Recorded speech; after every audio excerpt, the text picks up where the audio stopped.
मदुआ ज्वाई शशुर घरे करिछि उन्मुत कांड घर बाहरु शिकुली पकाई निया लगाई फेरार मारिछि ज्वाई तेणु घर समेत आसबाबपत्र सबु पोड़ी जाइथिले भी परिवार लोक माने अल्पके बर्ती जाइछन्ति। एपरी अभावनीय घटना घटिछि केन्दुझर जिला चंपुआ थाना मंगलपुर गाँव रे।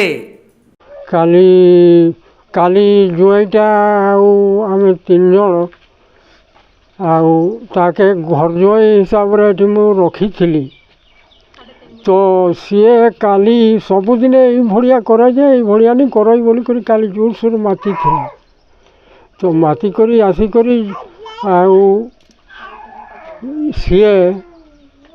झगड़ा झाटी करला बड़े झील आम बुढ़ा बुढ़ी शुईथु जगह के पड़े गला तेणु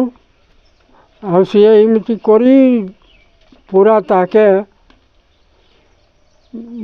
भात हाड़ी हुंडा सबू पिटिक भांगीदेला भांगी देकर निया लगईदेला घरे निया लगई देकर पड़ेगा। मिलिथिबा सूचना अनुसार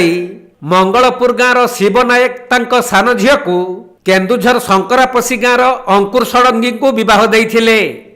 तेबे शिव नायकंकर पुओ नथिबारु से अंकुर को घर जुइया करी रखिथिले। तेणु सान झील और ज्वाई मंगलपुर गाँ शशुर घरे रही आसुवा बेले ज्वाई अंकुर सबुदिन मद पी घर को फेरुथबारु बारंबार से नहीं पाटितुंड हेउथिला।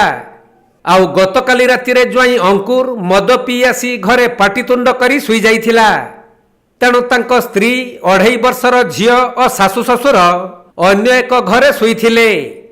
हेले राति प्राय 11टा समय रे सासु ससुर शुईथिबा कोठरी रे शिकुली पकाई घरे निया लगाई फेरार हो जाइथिला अंकुर। तेणु घरे निया जलुथबा पड़िशा घर लोक माने देखिथिले। आउ तुरंत समाने आसी समस्तंकु घरु बाहर करिबा सहित अग्निशम विभाग को खबर देइथिले। खबर पाई अग्निशम विभागर कर्मचारी माने आसी निया को आयत्त करिसंती। तो समान मते आउ समान को होची एठी हम मंगलपुर रे होची घर जुई रखचंती। मु होची मो बापार सान झियो तो आमको हेलानी 3.5 वर्ष हो आम बाहागर को 3.5 वर्ष हो से 3.5 वर्ष भितर माने से सप्ताह थरे कहते गले माने मातु कि नहीं मातु सी आसिकी मत मारपीट करे आ प्रत्येक दिन धमकाए जे गुड़े गुड़े तते हाणबी तो घर वाला को हाणबी समस्त को हाणबी एमती कहीकि मत डुरे डुरे रखे आ सेमती है कि माने बहुत 2 थर पाखापाखि मीटिंग करथिनु तांको घर वाला को भी डकैथिनु कागजपत्र भी कराही तांको घर वाला भी कहले कि आ भूल करबा नहीं रहू बोली कि से मान को भी एमती करे बोली कि कहले भी से माने आ खातिर करते नहीं माने मोर कथा ही सुनते नहीं से माने तांकर पुओ कथा ही सुनती। आ गतकाली होची सेमती पी की तांको गाँ को जाइथिले गाँ रु आसले पी की आसले तो से माने मते भात मागिले तो मु भात भी देली तापर खाइले खाई सारी खाऊ थांती तापर एमती रागरे खाली गरगरटा हेले बेलको मु छुआटे के धरिकी पळेली खुड़ी घर पाखा पछपट को पळेली तापर पछपट को पळेली बेले खाई सारी के समाने मते डाके गले बेलको मु घर को पळे आसली तापर समाने सेपटे जाईकी पार्टी माने बहुत किछि कहउतांती हाणी देबी ताकू आज हाणी जेमती ले मारी देबी एमती सेंती कहउतां तापर पळे आसनु आमे आ एठी अछि कहू चाहि तथापि समाने सेठी कथाबार्ता करथान मारी देउ बोलकी आसनै तापर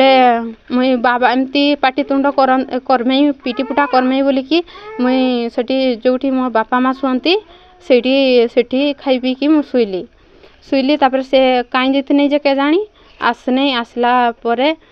आ थरे से आमे जोठी सुइतनु डाकनै तो बहुत डाकनै आमे किछि कहनु नै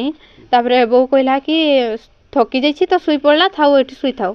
तो सी मानला नहीं जमा मानला नहीं बेलू बहुत किछि कथा कहला मो बो को भी बहुत माने पंडसंड कर बहुत किछि कहला आम हाँ सेमती किछि कहला तापर भात हांडी हुंडा सब काची कुचा करी आउ एमती किछि घटना घटला तापर आमे सुई पड़नु सुई थाउ तापर सेतकी भितरे सीए माने से पलंगटा जोठी थिला सेठी लुगापट्टा छुआ लुगापट्टा आम मोर लुगापट्टा सब किछि देइकरी सी घरटा को पूरा जाड़ी देछि आमको जोठी सुइतनु बाहर पटू सिंकड़ी मार देथिला ତାପରେ ଆମ ପଛପଟେ ଖୁଡ଼ି ଘର ସେମାନେ ଉଠେଇଲେ, ତାପରେ ଘରଟା ଜଳି ଯାଉଛି ଉଠ ବୋଲିକି କହିଲା ବେଳକୁ ଆମେ ସେ ଜଳେଇ ଦେଇକି ପଳେଇଛନ୍ତି। କେନ୍ଦୁଝର ଜିଲ୍ଲାରୁ ଦୀପେଶ କୁମାର ବେହେରାଙ୍କ ରିପୋର୍ଟ, କୋଣାର୍କ ଲାଇଭ୍।